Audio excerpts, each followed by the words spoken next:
Chris Steele here at Steel Frags, and tonight we're going to review Black Touch by Frank Olivier. Now, a few days ago I did Oud Vanille. There's Oud Vanille, there's Oud Touch, there's Blue Touch, there's Black Touch, there's White Touch, and there's Night Touch. Now, we're going to get into this, but just to knock this out of the way before we even get started, just to clear path so nobody is confused or calling me out about anything. I don't own Ancre Noir and I don't own Thierry de Hermes. But those two fragrances are what this fragrance, a lot of people compare this fragrance to. I'm giving you a first-hand experience with Black Touch alone rather than a comparison between Black Touch, Ancre Noir, and Thierry de Hermes. Because, frankly,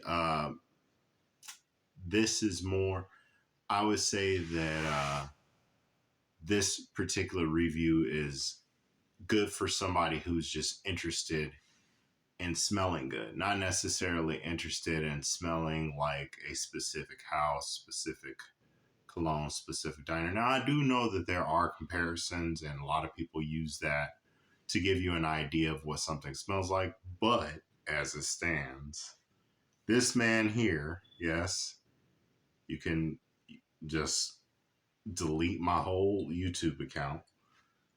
This man here is not familiar with Ancre Noir nor Thierry de Hermes. But if they smell like this, they smell good. Now, I also heard that people say that this is a more wearable version of the two, which we're going to get into that. But first, we're going to get into the notes. So on the top, we have spices, grapefruit, cardamom, and bergamot.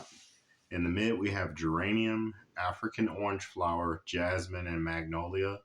And in the base, we have vetiver, Virginia cedarwood, patchouli, musk, and vanilla.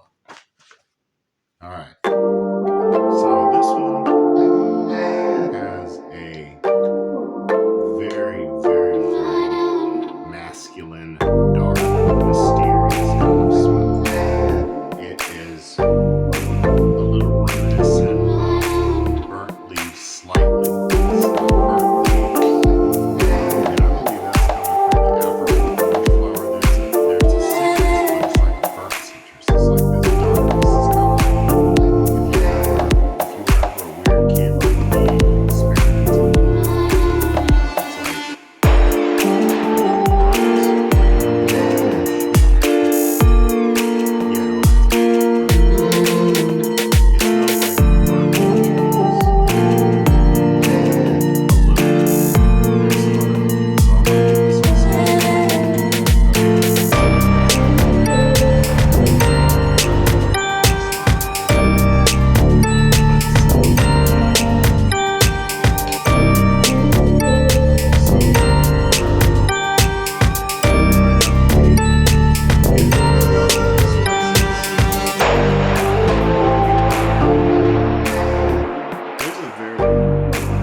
Gothic chick, alternative chick who's into like Halloween, chick with tattoos, that kind of woman. Basic Betty will not like this. She's not feeling that. Fall. This screams fall. In fact, this would be a perfect fragrance to wear around Halloween if you celebrate Halloween. It'd be perfect to wear either on Halloween or around Halloween, or even to a bonfire. It kind of has that cozy fall-like vibe. There's that vetiver with vanilla, and that I believe it's the African orange flower, because I'm getting like this dark. It's like a burnt orange smell, like burnt oranges. There's spices in there.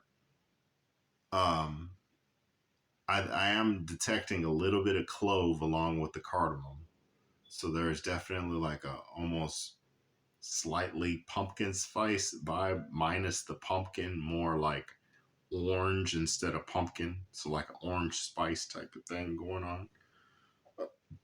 All right, so let's get into the performance a little bit. Now, I'm not going to lie to you guys. I was disappointed when I bought this because all the reviews I had watched on it, I watched a lot of reviews on this one before I pulled the trigger. All the reviews were saying how beastly it was and how you're going to spray this on and it's never going to leave your skin. You know, it's going to hold on to you to the end of time. And, you know, when they bury you in the ground, people will still be able to smell your fragrance from the afterlife. And it'll be great. And it's nothing like that. It's average performance wise. And when I mean average, I mean like C minus average, like barely passing average, like 2.1 GPA average. That's what I'm talking about. So it's average below average. Now, when you spray this, or at least when I spray it, I get a good uh 20 minutes of projection, maybe like 20 to 30 minutes of projection.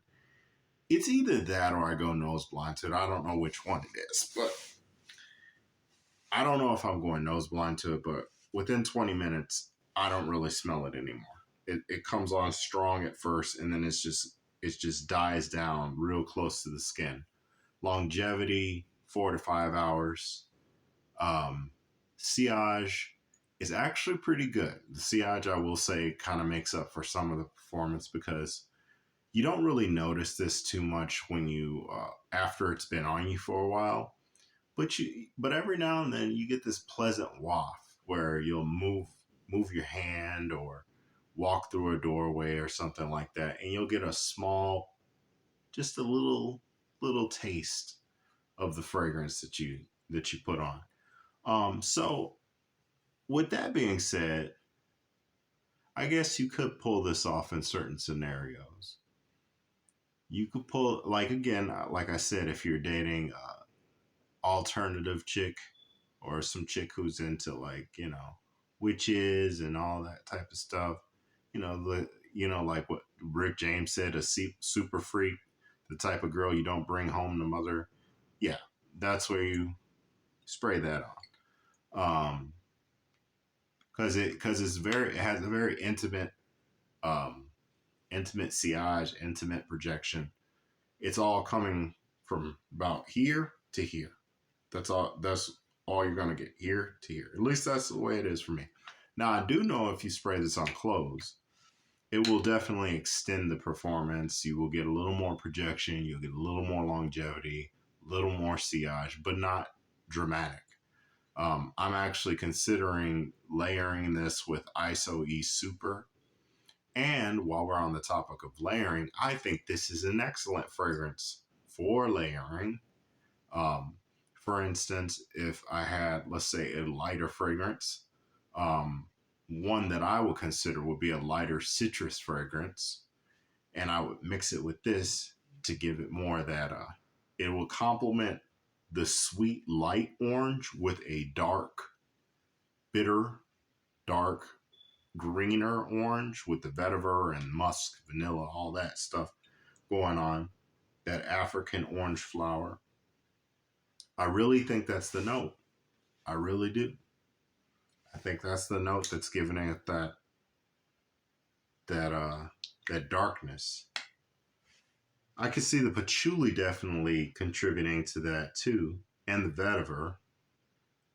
I am picking up a little bit of the cedar wood, but there's something in this that smells like slightly burnt, bitter citrus.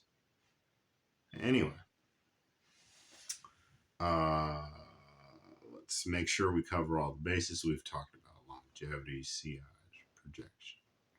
We've talked about, oh, okay, times to wear this, of course, fall.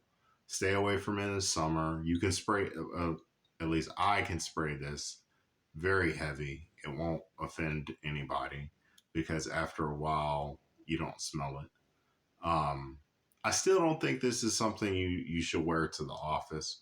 It's just, it doesn't, I can see in that kind of environment, I can easily see uh, trouble if you decide to wear this in a professional setting with where you're not the boss. If you're the boss, you can spray this.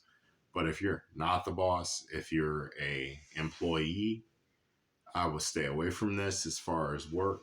You know, maybe do vintage green if you want something a little masculine and green, like the one I just reviewed yesterday. Uh, 78 Vintage Green by Banana Republic. That's a good one for the office. This one, not so much. This one's more bonfires, date nights with gothic women. Um, if you just want to, if you just want to have this as something you like to wear, that's another scenario. Uh, Hanging out outside, being outdoors. So yeah, you guys definitely check this one out. It can be had between 20 to 30 bucks, like most of the Frank Olivier's in this line. I do notice that Blue Touch for a while there was actually kind of, to me, was a little overpriced. But then again, Blue Touch, from what I understand, is a beautiful, beautiful clone of Aqua di Gio. They say it's a very, very close relative to Aqua di Gio.